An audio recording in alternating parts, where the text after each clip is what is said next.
Assalamualaikum warahmatullahi wabarakatuh.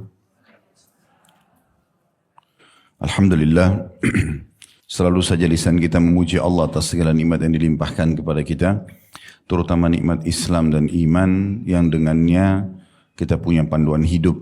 Kita mengetahui dan mengenal Tuhan kita Allah, dan kita tahu mana yang boleh dan tidak boleh dari apapun yang kita butuhkan untuk roda kehidupan di muka bumi ini, karena ada istilah halal dan haram. Dan dengan itu tentunya kita akan mendapatkan kebahagiaan karena punya panduan hidup. Dan juga tidak cukup sampai di dunia, kita akan mendapatkan juga yang terbaik nanti di akhirat. Bila seseorang muslim dan muslimah selalu patuh kepada Tuhannya, menikmati apa yang dihalalkan, bersyukur atas nikmat tersebut, kemudian juga menjauhi apa yang diharamkan. Tugas kita, Bapak Ibu sekalian, adalah menikmati apa yang Allah halalkan, dari makanan, minuman, dan apapun sifatnya untuk roda kehidupan ini, kemudian kita bersyukur. Selanjutnya kita panjatkan salam hormat kita kepada utusan Allah, Nabi besar Muhammad sallallahu alaihi wa ala alihi wa sahbihi wasallam, sebagaimana Allah telah memerintahkan kita untuk mengucapkan salam hormat tersebut.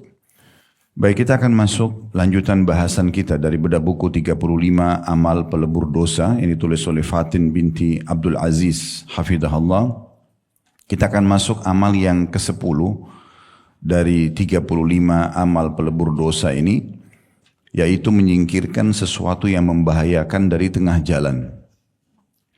Mungkin sebagian orang menganggap remeh tentang masalah amalan ini.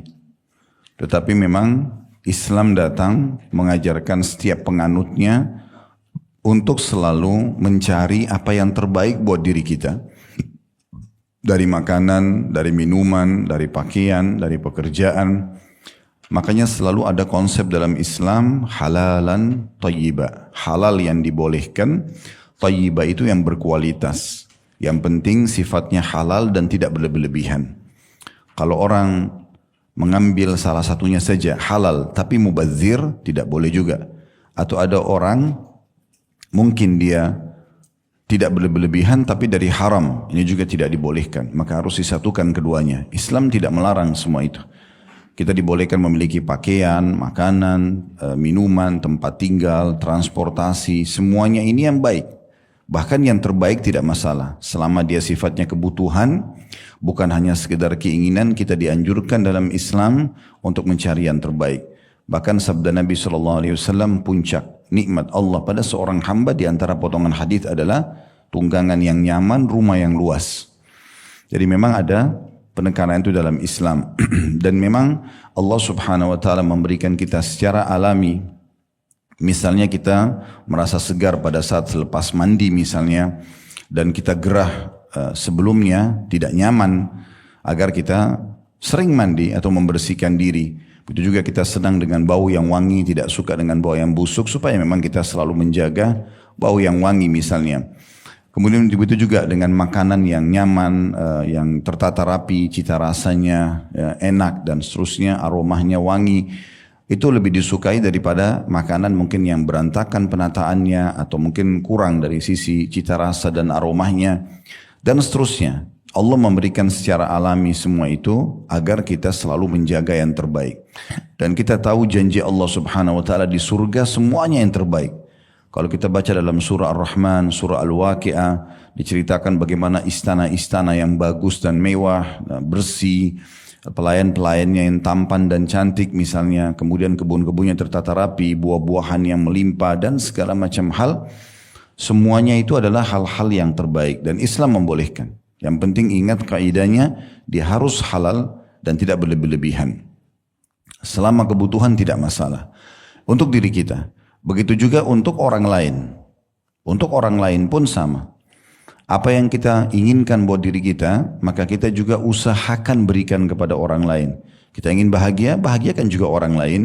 Ya, kita berbagi. Makin kita berbagi poin-poin seperti ini, maka makin melimpah ya, karunia Allah atau titipan Allah kepada kita.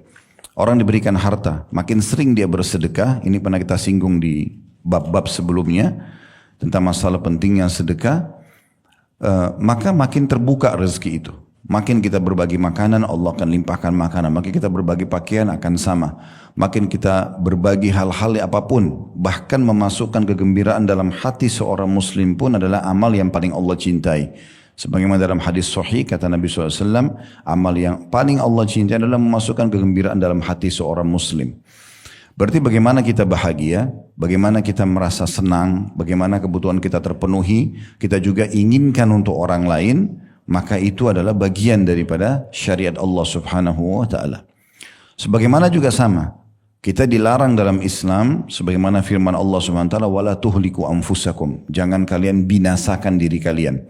Jadi enggak boleh orang itu sengaja dalam Islam mencelakakan dirinya. Dia tahu ini berbahaya buat dia, tapi tetap saja dia melakukan. Itu tidak boleh dalam Islam. Tidak boleh sengaja menyakiti diri sendiri, tidak boleh sengaja bunuh diri misalnya, dilarang dalam Islam. Ya, bahkan orang yang sengaja membunuh diri mungkin hanya karena stres, mungkin hanya karena ada permasalahan duniawi, maka itu diancam dengan neraka, diancam dengan siksaan, masuk dalam kategori dosa besar. Ya, kita tidak punya hak dengan jiwa kita ini adalah ciptaan Allah Subhanahu wa taala. Kita hanya menggunakan sebagai fasilitas, jadi tidak boleh misalnya. Begitu juga dengan orang lain. Tidak boleh kita sakiti orang lain, tidak boleh kita jerumuskan di dalam kebahaya. Bahkan ada hadis Nabi SAW, ini sempat kami bahas di kajian dosa-dosa besar sebelum haji, waktu itu di Blok M, tentang masalah hadis tidak boleh atau tidak layak seorang muslim menakut-nakuti muslim yang lain. Hanya menakut-nakuti saja, membuat khawatir, membuat orang ketakutan, itu haram dalam Islam. Bahkan dimasukkan oleh sebagian ulama dalam kategori dosa besar. Membuat orang khawatir aja nggak boleh, apalagi sampai menyakiti dia, menjerumuskan dia pada hal yang berbahaya. Jadi begitu Islam mengajarkan kita. Kita silakan nikmati yang terbaik, silakan hidup bahagia, tentram gitu. Juga sama berikan kepada orang lain. Tidak mau diganggu, jangan ganggu orang lain. Jangan juga apa yang kita tidak suka buat diri kita, kemudian kita jerumuskan orang lain pada hal tersebut. Nah ini kurang lebih kronologis atau muqaddimah lah dari bahasan kita. Nah di antaranya yang dibahas adalah hadis yang sedang kita bahas ini. Saya bacakan dulu bagi teman-teman yang pegang bukunya di halaman 30 dari Abu Hurairah radhiyallahu anhu. Beliau berkata, sesungguhnya Rasulullah sallallahu alaihi wasallam bersabda, "Bainama rajulun yamshi bi tariqin wajada ghusna shaukin 'ala at-tariq fa akharahu fa syakarallahu fa ghafara lah."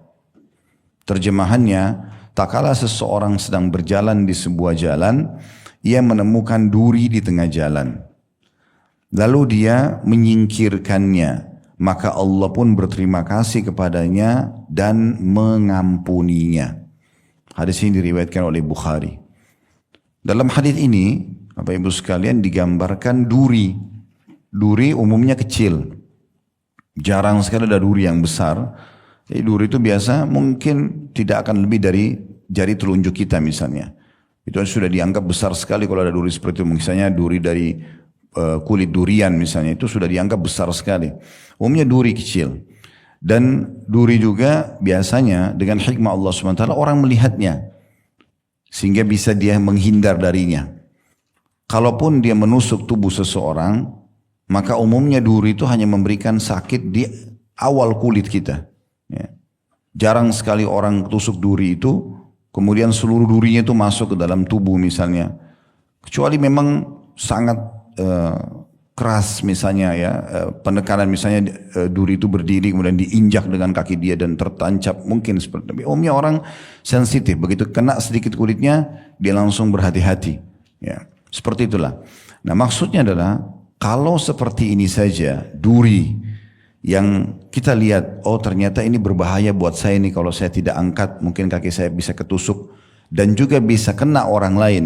Itu saja kita pindahkan, hanya dipindahkan, dibuang ke sampah misalnya, dipungut dengan tisu misalnya, dibuang ke sampah, maka sudah cukup itu membuat pengampunan dosa Allah datang kepada kita.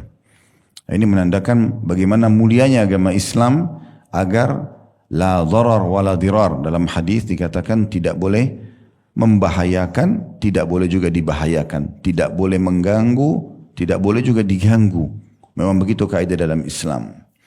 Nah kalau misalnya ada penjelasan duri saja seperti ini, dianjurkan agar dipindahkan dari jalan hal yang kecil, apalagi hal yang besar, seperti potongan kayu yang besar misalnya. Jadi kita nggak boleh cuek ya. Lagi jalan di jalan, kita lihat ada batu yang besar di jalan. Kalau kita lagi sendirian bisa kita ke pinggir sebentar kendaraannya, atau kalau ada drivernya minta tolong supaya dia ke pinggir dulu, kemudian dipindahkan supaya jangan mengganggu orang lain. Ini yang dimaksud dalam hadis. Gak boleh kita mengatakan, oh karena mobil saya bisa menghindar, motor saya bisa menghindari, selesai. Saya nggak mau tahu itu siapa yang kena. Nah, kalau dalam Islam justru dianjurkan dan dijanjikan sesuatu yang besar ini. Hanya dengan memindahkan itu saja diampuni dosa kita. Dan pengampunan dosa ini kata sebagian ulama masuk dalam kategori rahmat Allah yang luas. Allah itu tidak mengatakan, oh satu duri diampuni satu dosa. Tapi di sini dikatakan bahwasanya ada seseorang kalau berjalan di jalan lalu ditemukan duri kata Nabi SAW dan dia sengaja mengangkat atau menyingkirkannya agar orang lain tidak kena, karena itu Allah berterima kasih padanya ya. Dan akhirnya dengan itu diampuni dosa-dosanya, bukan satu dosa, diampuni dosa-dosanya, artinya bisa dosa-dosa yang sangat banyak hanya dengan satu duri. Dan memang begitu rahmat Allah subhanahu wa ta'ala, sangat luas ya. Bagi teman-teman yang sempat haji kemarin kan tahu tentang masalah keutamaan melontar misalnya. Melontar jumrah dengan kerikil kecil. Sudah cukup janji Allah SWT, satu kerikil kecil itu mengampuni satu dosa besar. Jadi itu keutamaan yang luar biasa. Padahal hanya hitungan detik kita melempar itu dengan ikhlas karena Allah, baca Allahu Akbar. Sudah cukup dapat pengampunan dosa. Dan memang begitu Allah Subhanahu Wa Taala mudahkan. Semua ini tentu hikmahnya Bapak Ibu sekalian kembali karena iblis telah berjanji akan menyesatkan manusia, akan membuat mereka terjerumus dalam dosa. Maka Allah pernah membalas iblis pada saat dia mengatakan, demi kemuliaan-Mu ya Allah, aku akan sesatkan mereka semua. Aku akan goda mereka agar masuk dalam, terjerumus dalam dosa dan pelanggaran, sehingga ujung-ujungnya masuk ke dalam neraka. Di dunia pun fasilitasnya bisa berkurang karena ada dosa yang dilakukan. Maka Allah pun mengatakan, demi kemuliaanku, aku akan terus mengampuni mereka selama mereka beristighfar kepadaku. Artinya selama mereka memohon ampun dan selama mereka selalu mencari jalan apa saja yang dijanjikan dalam syariat, Allah bisa mendatangkan pengampunan kayak gini, bisa pindahkan duri dari jalan, maka Allah akan berikan pengampunan yang besar. Padahal sebenarnya amalnya kecil. Nah ini kemudahan dari Allah Subhanahu Wa Taala untuk membalas iblis yang memang selalu ingin menjerumuskan kita dalam dosa-dosa. Nah ini gambaran dari hadis tadi. Penulis mengatakan hadis ini menerangkan keutamaan menyingkirkan apapun yang mengganggu atau membahayakan kaum muslimin di tengah jalan. Jadi ingat ya, kita dianjurkan memindahkan, bukan menghindar saja. Begitu dalam hadis ya. Jadi jangan bilang, oh karena ini saya aman, tidak apa-apa kok. Ya, orang lain juga nanti bisa menghindar atau orang lain kena, terserah. Nah, ini keutamaan akan didapat kalau kita memindahkan. Orang tersebut tak kalah melihat duri yang dikhawatirkan mengganggu orang lewat, dia menyingkirkannya. Maka dengan perbuatan yang dianggap sepele oleh kebanyakan orang itu, dia berhak mendapatkan ampunan dari Allah Subhanahu wa Ta'ala. Menyingkirkan duri adalah bukti atas kasih dan sayangnya terhadap sesama hamba Allah. Untuk itu Allah memberikan rahmat dan ampunan kepadanya. Maka sungguhnya balasan perbuatan itu tergantung pada jenis perbuatan itu sendiri. Dan hadis ini juga memberi isyarat bahwa siapa yang ingin mendapat rahmat Allah Subhanahu wa Ta'ala, hendaklah dia menyayangi sesamanya. Jadi di sini kurang lebih ada dua bahasan penting kalau dari kita lihat kesimpulan yang disampaikan oleh penulis. Bagaimana seseorang tidak menjerumuskan dirinya pada sesuatu yang berbahaya buat dia. Jadi Bapak Ibu tidak boleh kalau tahu, oh saya kalau ambil keputusan ini berbahaya buat saya, lalu kita sengaja saja, udahlah nggak masalah. Itu nggak boleh. Kalau kita sudah tahu jelas-jelas, misalnya jalan ini licin dan kalau saya balap nanti akan celaka, terus tetap aja. Itu tidak boleh, hukumnya haram, memulainya tidak boleh. Sesuatu yang bisa membahayakan kita tidak boleh. Ya. Tetapi kalau ada kemungkinan, ya, kalau saya memulai usaha ini mungkin akan ada kegagalan, tapi persentasenya kecil. Misalnya memang orang harus taruh cadangan 10%, 90% mungkin kesuksesan, maka nggak ada masalah. Ya. Sampai dalam Islam kita disuruh betul-betul cross check. Ya. Kalau ada yang mengajak untuk menikah, untuk kerjasama, untuk apalah ya, misalnya penawaran persahabatan pun kita boleh mencari tahu dulu. Anjurkan mencari tahu. Dan kalau sudah tahu alhamdulillah. Kalau belum tahu dalam Islam, kalau misal saya memiliki saudari atau anak perempuan misalnya, akan dilamar oleh seseorang laki-laki. Dan saya tidak tahu orang ini siapa. Kita jangan cuma melihat, oh performanya orang ini, dia sepertinya agamis. Ya udah, cukup, enggak. Kita boleh menanyakan kepada orang lain, bahkan dianjurkan. Dan di bab ini, kalau misalnya saya menanyakan kepada si A, orang yang mengenal mereka, lalu saya katakan, bagaimana menurut Anda tentang si A? Atau si B, ini si A yang saya tanya tentang anak orang yang mau melamar saudari saya atau anak saya. Maka di saat itu dia boleh menyampaikan apa yang dia tahu tentang kesalahan orang tersebut. Padahal kan tidak boleh menyebut aib orang ya. Tapi di saat bisa berbahaya buat saya, maka dia boleh mengatakan, setahu saya dia tidak sholat. Si A bisa bilang begitu, setahu saya si B itu jangan diajak bisnis karena orangnya penipu. Padahal sebenarnya kalau kita ngomong nih di depan umum, oh jangan bermuamalah sama orang itu kena penipu, itu nggak boleh kalau tanpa sebab. Tetapi kalau ada orang yang bertanya dan kita tahu bisa membahayakan saudara kita itu, kita boleh menjelaskan. Tapi tujuannya hanya untuk memberikan nasihat. Tidak boleh lebih daripada itu. Kalau bapak ibu melangkah lebih dari itu, misalnya mumpung nih memang saya nggak suka orangnya, udah saya ceritain aja, itu nggak boleh. Tapi memang kita betul-betul supaya saudara kita muslim ini tidak terjerumus dalam kesalahan. Setahu saya orang itu banyak utang belum bayar. Itu setahu saya. Supaya saudara kita yang mau berinteraksi sama dia itu tidak terjerumus pada kesalahan. Jadi sangat pekah bahasan dalam Islam bagaimana supaya kita itu tidak terjerumus pada kesalahan, juga orang lain. Berarti semuanya tujuannya supaya bahagia, supaya tentram, supaya nggak punya masalah. Dalam Islam tidak ada manajemen konflik. Ya.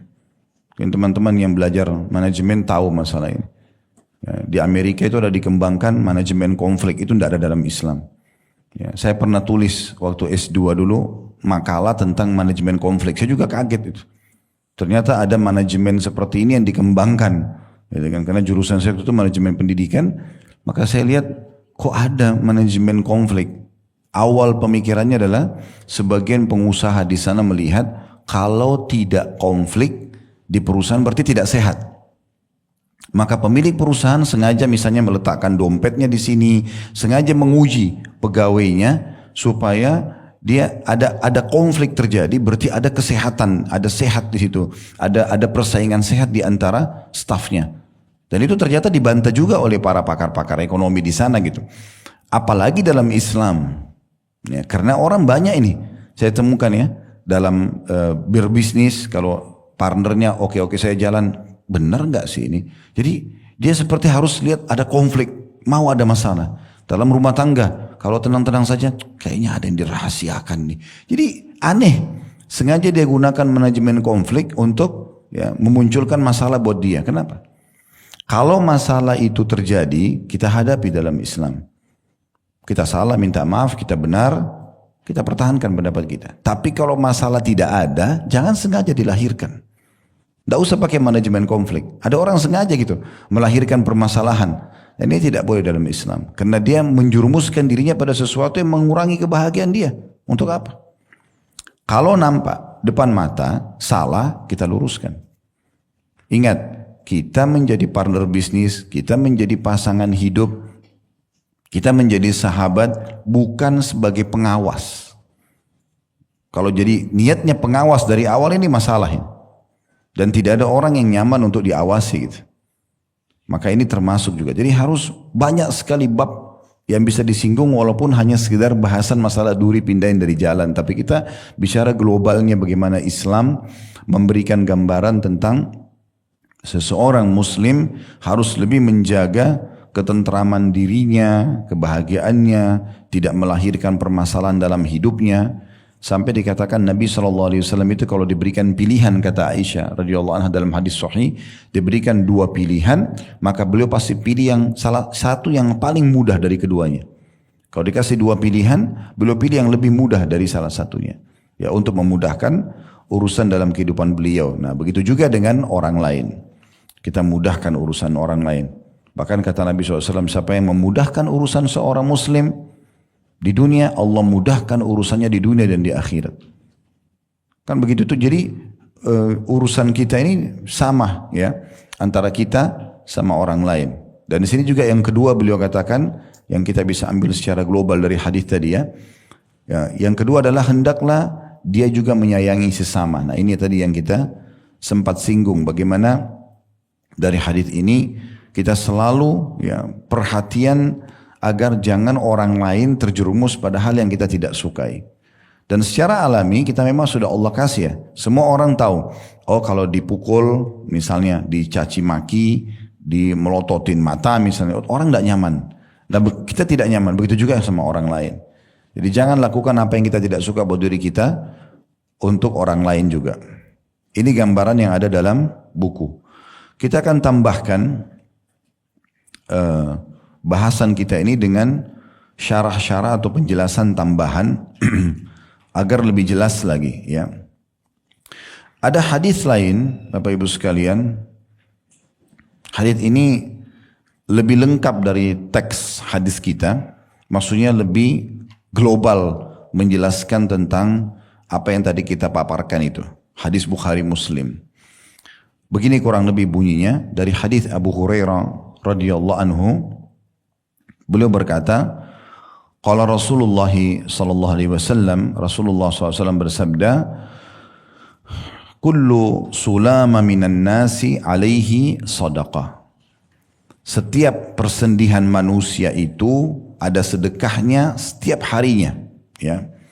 Di mana terbit matahari pada hari itu, ya.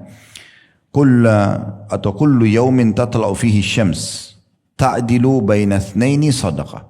Jadi kita punya 360 sendi di tubuh kita ya, yang kita setiap hari harusnya supaya Allah pertahankan sendi-sendi ini ya tetap berfungsi dengan baik, kita bersedekah setiap sendinya. Jadi 360 sendi. Lalu Nabi SAW mengatakan, ketahuilah engkau mendamaikan di antara dua orang yang sedang bertikai adalah sedekah. Ada dua orang yang lagi ribut. Kita bukan malah kompor-komporin tuh. Tapi kita datang meluruskan antara dua orang tersebut. Suami istri yang mau cerai, teman sama teman yang mau pecah hubungannya dan segala macam. Tolok ukurnya apa supaya bisa kita punya satu pegangan? Islam. Kembali kepada ajaran Islam. Yang benar dari dua orang yang sedang cekcok ini, dalam pandangan Islam kita benarkan. Yang salah kita salahkan. Dan kita ajak mereka kembali kepada Islam supaya ada tolok ukurnya. Ya. Maka di sini Nabi SAW mengatakan siapa saja memperbaiki hubungan di antara dua orang, itu terhitung sedekah. Dan dihitung seperti sedekah untuk sendi dia. Ya, yang harusnya dia bersedekah setiap hari. Bahkan dalam memperbaiki hubungan antara dua orang, kita bisa menyampaikan informasi, misal si A sama si B lagi bertikai. Si A lebih tua, si B lebih muda. Misal kita mengatakan kepada si A, sebenarnya si B itu merasa bersalah. Cuman karena dia masih muda, dia tidak tahu bagaimana caranya memulainya, maka ada baiknya kalau Anda yang memulainya. Mungkin si B belum merasa bersalah, tapi kita niatnya untuk memperbaiki hubungan mereka. Kita bilang pada si B misalnya, si A itu mungkin merasa bersalah, tapi karena dia lebih tua, nggak mungkin dia memulainya. Bagaimana kalau kamu? Sehingga mereka nanti baikan. Nah ini yang dimaksud dalam poin ini gitu. Kemudian beliau mengatakan wa tu'inur rajula fi dabbatihi fatahmiluhu 'alaiha aw tarfa'u lahu 'alaiha mata'ahu sadaqah. Engkau menolong seseorang dalam menaikkan ataupun menurunkan barang-barang dia dari tunggangannya. Kayak misalnya ada orang belanja, terus kita bantu angkatin ke mobilnya misalnya. Atau bantu turunin. Itu terhitung sedekah. Ya. Ini bicara global ya. Apalagi kalau suami istri. Apalagi kalau sahabat dekat. Orang lain biar kita tidak kenal. kebetulan kita lihat ada orang bawa banyak sekali belanjaannya, kita tidak kenal, dalam Islam kita dianjurkan menawarkan, ya saya bantu, kita dekatkan jaraknya misalnya. Itu sudah sedekah. Apalagi kalau orang-orang yang dekat gitu. Ya. Ini banyak orang istrinya ngangkat barang berat banyak, suaminya nggak cuekin aja. Atau suaminya angkat, istrinya cuekin aja. Gitu kan. Padahal sebenarnya ini sedekah yang sangat besar pahalanya. Berarti berbuat baik kan, memudahkan untuk orang lain. Itu bagian daripada Islam semua itu. Ya. Jadi membantu orang menaikkan atau menurunkan barang-barang dia dari tunggangannya adalah sedekah. Wal kalimatut thayyibatu sadaqah. Tutur kata yang santun, yang ramah adalah sedekah. Dianggap pahala besar gitu. Ya. Dianggap pahala besar. Kemudian itu yang ketiga ya. Jadi yang pertama tadi engkau memperbaiki hubungan antara dua orang. Yang kedua engkau membantu seseorang menaikkan atau menurunkan barang dia dari tunggangannya. Yang ketiga seluruh kata-kata santun, ramah, ya, sopan, sedekah. Walaupun jika cuma bilang silahkan bu, silahkan pak, itu aja sedekah. Dianggap pahala gitu. Ya. Santun. Ini sama orang lain tadi saya bilang. Apalagi sama orang tua, sama anak, sama pasangan hidup, sahabat-sahabat itu lebih pantas. Karena saya melihat ini ada poin unik ya. Karena saya lihat interaksi masyarakat kita. Kalau makin dekat maka makin gampang untuk cacian. Saling memanggil dengan kata-kata atau julukan yang kurang baik misalnya. Ya. Saya pernah jalan pulang dari pengajian, ada suami istri satu mobil sama kami, kemudian mereka saling panggil dengan panggilan julukan yang kurang baik. Saya karena nggak ngerti apa yang mereka ucapkan dari julukan itu dan diringkas juga, saya sempat tanya, itu apa? Oh ini Ustadz. Ternyata si suami memanggil dengan panggilan jelek istrinya, istrinya balas dengan panggilan, dan itu jadi panggilan setiap hari. Ya. Kan unik ini, harusnya mereka tetangga bantal, jauh lebih pantas untuk menggunakan kata-kata yang santun dan baik. Kenapa nggak panggil dengan Nabi SAW panggil Aisyah dengan Humairah misalnya? Kenapa nggak panggil dengan panggilan sayang, julukan-julukan yang baik? Ya, kenapa harus julukan yang buruk? Atau mungkin pada anaknya gendut misalnya. Kan dia yang kasih makan sehingga anaknya gendut. Kenapa harus dipanggil Dut misalnya? Kenapa harus itu?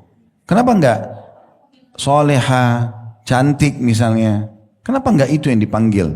Kenapa enggak dipanggil dengan kata-kata soleh kalau anak laki-laki misalnya, sini ganteng misalnya? Kenapa enggak itu? Gitu. Kenapa enggak kalimatut thayyibah? Kenapa enggak kalimat yang baik gitu? Nah begitu juga dengan teman sama teman gitu kan. Saya pernah jalan dengan beberapa orang ikhwah, terus tiba-tiba mereka sambil bercanda-bercanda, sambil sebutin nama hewan gitu ke temannya.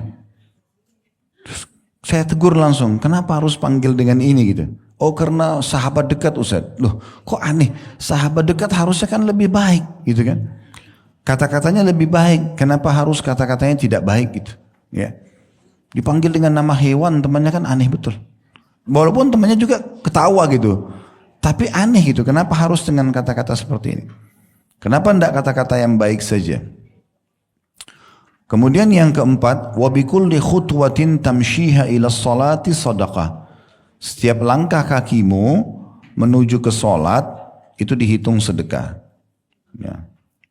Tentu kalau laki-laki ke masjid, ibu-ibu mungkin di rumah, intinya kita melangkah niatnya untuk sholat. Misalnya di kamar, ibu-ibu di kamar dari ranjang menuju ke tempat sholat sejadah yang sudah disiapin. Itu setiap langkahnya dihitung sedekah. Kalau laki-laki mungkin ke masjid, setiap langkahnya itu dihitung sedekah. Nah, ini berarti memperbanyak amal itu. Kemudian yang terakhir dalam hadis ini dari saksi bahasan kita, wa tumitul adza 'anit tariqi shadaqah.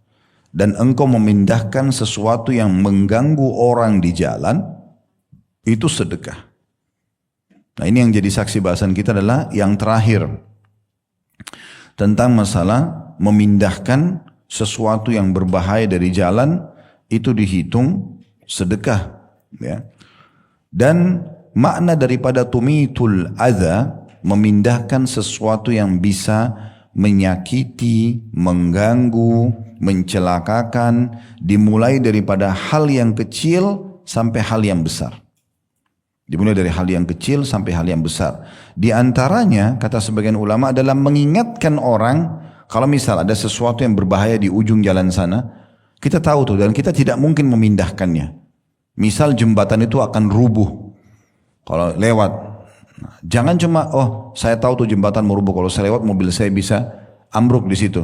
Udah, yang penting saya aman, saya cari tempat lain. Enggak, usahakan ingatkan kalau kita tahu ternyata ada orang akan lewat. Tentu tidak harus kita seharian di situ, tapi kalau kita lihat di belakang kita, oh ada 2 mobil nih, ini nggak bisa nih, jembatannya mau rubuh misalnya. Jadi kita selamat, orang lain juga selamat, nah gitu. Dan ini masuk dalam banyak hal ya, banyak hal, bisa masuk dalam ranting-ranting pohon, apa saja. Pokoknya dia bisa berbahaya gitu. Ya, lubang dan segala macam. Kalau hal-hal kecil seperti ini saja begini hukumnya, bagaimana dengan hal-hal yang besar ya? Masuk dalam masalah apa saja, misalnya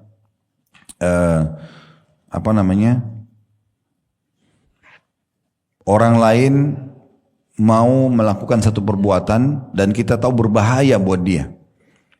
Tapi ingat, tolak ukurnya Islam ya. Kalau Islam memandang itu adalah buruk, bahaya, kita ingatkan. Bukan karena kita saja, bukan karena tradisi misalnya. Misalnya kalau ada satu tradisi, satu suku, mereka tuh yakin kalau makan ini di pagi hari maka akan seperti ini misalnya. Itu kayak tradisi mereka. Tapi Islam tidak melihat itu. Atau ilmu pengetahuan tidak melihat itu. Maka kita tidak perlu memaksakan pendapat suku kita kepada itu. Tapi patokannya adalah Islam dan juga bisa ilmu pengetahuan gitu. Kemudian ada hadis yang lain yang juga diangkat oleh para ulama berhubungan dengan masalah ini, mirip-mirip ya. Hadis ini dalam silsilah hadis sahih Syekh Albani dari sahabat Abu Barzah Al-Aslami radhiyallahu anhu, bahwasanya dia mengatakan, ya Rasulullah, perintahkan aku suatu amalan yang bisa aku amalkan, mudah untuk diamalkan. Artinya mudah diamalkan, pahalanya besar, gitu kan. Kata Nabi SAW, subhanallah, bukan disuruh perbanyak kamu sholat sunnah. Memang sebenarnya di masa Nabi SAW itu per kasus ya Bu ya, Bapak Ibu sekalian. Misalnya ada orang, memang Nabi lihat kebutuhannya Nabi sampaikan perbanyaklah gitu ya. Tapi di saat ini, yang hadis yang kita sedang sampaikan, ada satu sahabat, mungkin Nabi SAW melihat yang paling mudah buat dia perbuatan ini. Maka Nabi bilang, waktu dia bilang, ya Rasulullah, tunjukkan saya satu amalan yang aku mudah amalkan, pahalanya besar. Kata Nabi SAW, amitil adha anit tariq fa innahu laka sadaqah. Singkirkan apa saja yang mengganggu dari jalanan, akan dihitung sedekah untukmu. Ya. Dalam riwayat yang lain, amitil adha anit tariq, singkirkan gangguan dari jalan. Ya. Dari hadis ini para ulama menitik beratkan, mengatakan Rasulullah sallallahu alaihi wasallam paling suka kalau memberikan nasihat kepada umatnya, apa yang paling mudah difahami, apa yang paling mudah diamalkan.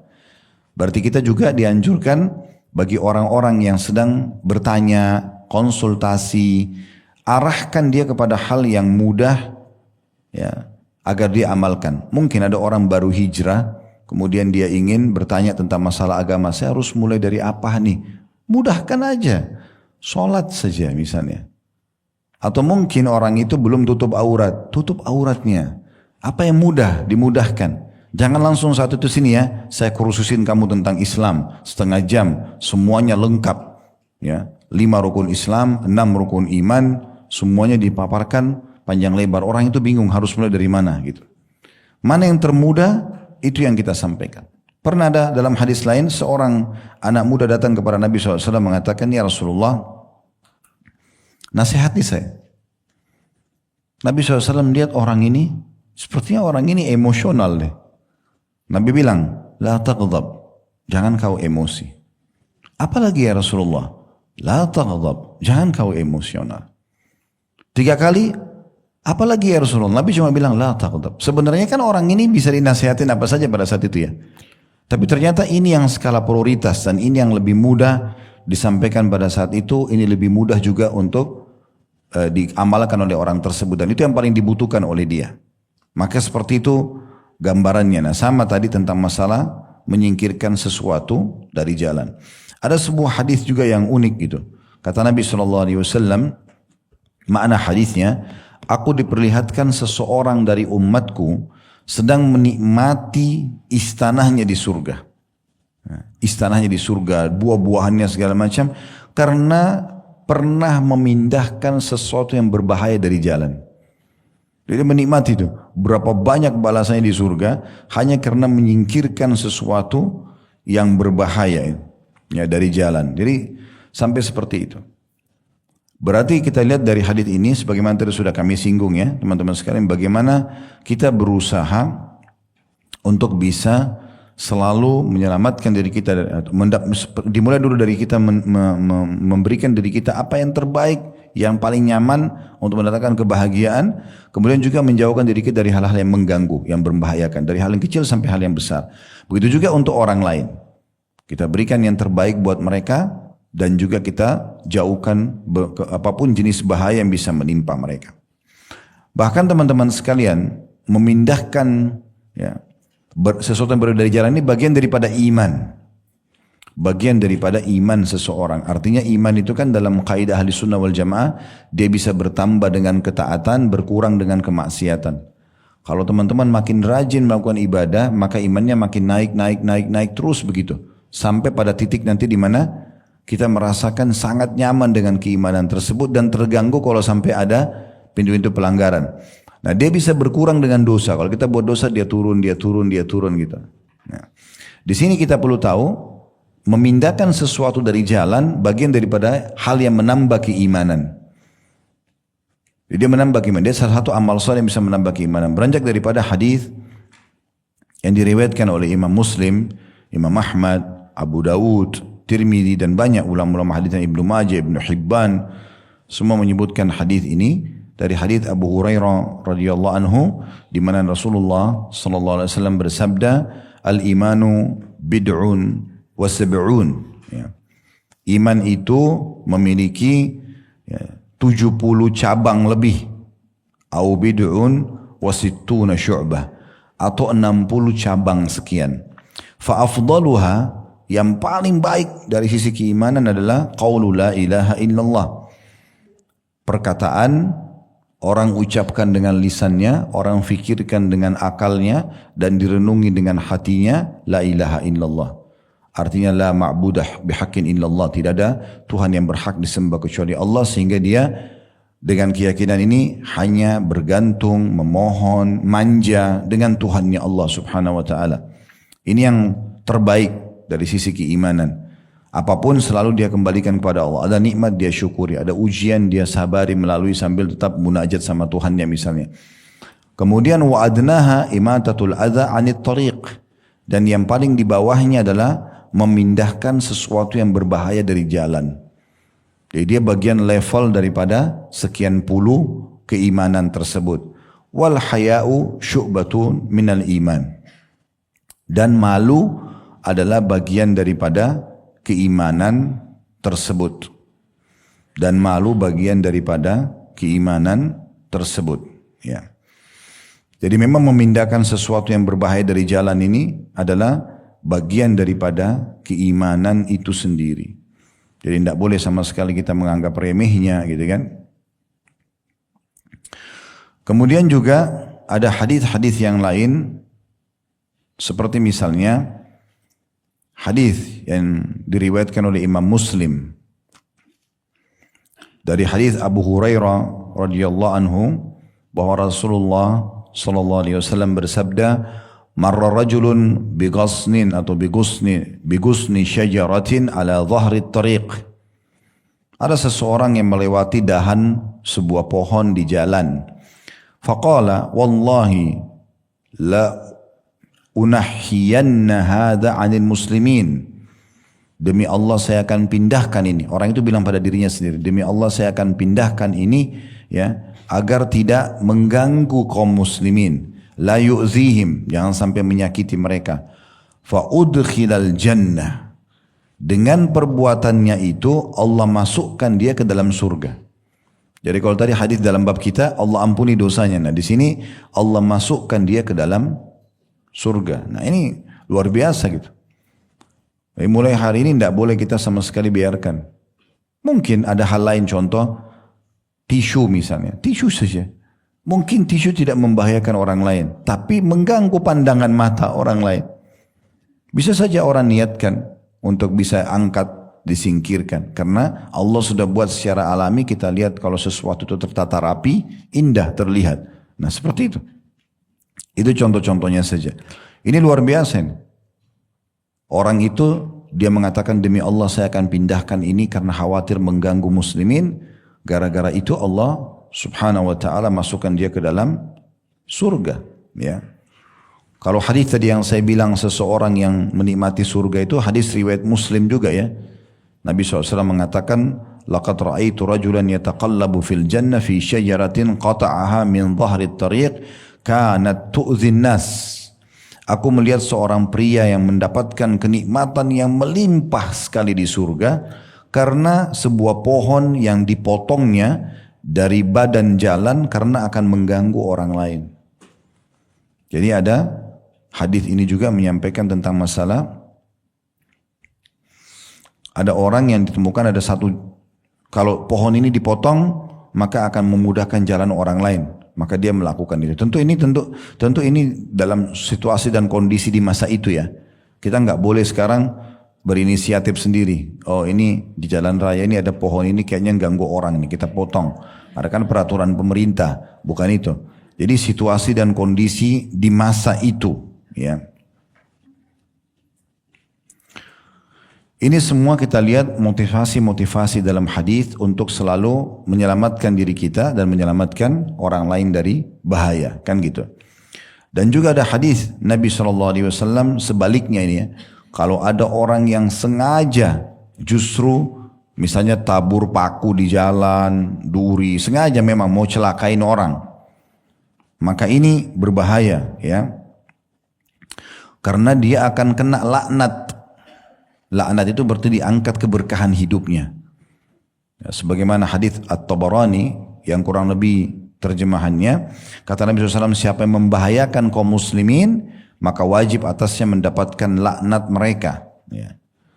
Laknat mereka ini berarti akan ya, didoakan keburukan. Bahkan kalau ada orang sengaja menjerumuskan orang lain pada hal-hal yang berbahaya bagi mereka, itu bagian daripada dosa besar, ya, itu bagian daripada dosa besar. Jadi harus betul-betul difahami tentang bagaimana Islam datang ya untuk menyelamatkan para penganutnya dari hal yang berbahaya ya, untuk dirinya dan juga untuk orang lain. Nah ini kurang lebih gambaran tentang masalah ini. Kalau kita bicara hal kecil, apalagi hal besar ya, hal besar seperti ada orang terjerumus pada kesyirikan.